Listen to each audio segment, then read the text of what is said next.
one more question on this. You seem yes, particularly eager. on the Yes. peace side of these tanks, because I know Putin has been talking about if these tanks were to be given, nuclear war could have started. So let's, if we could change the subject to a little bit to the peace side of it. Is it true that Ukraine has asked China to help out in this issue and maybe bring about some peaceful resolve to this whole thing, or no?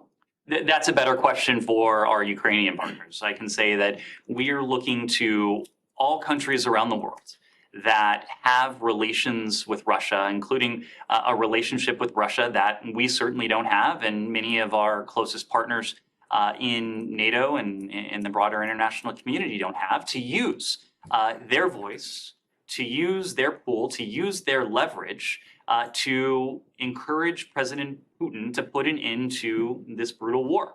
China is a country that, perhaps more so than any other country, has leverage with Russia, political leverage, economic leverage, that we would like to see the PRC use to bring about an end to needless bloodshed, an end to civilian harm, suffering, destruction, and, by the way, to hold up the very principles that the PRC over the course of many decades now has at least maintained that they hold dear.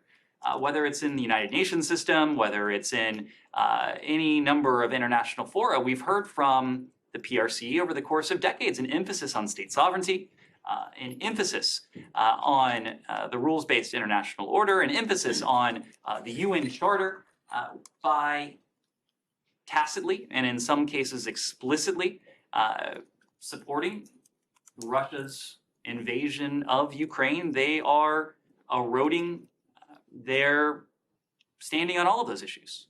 They are taking actions that counteract everything they have said that they believe in. And then one question on India.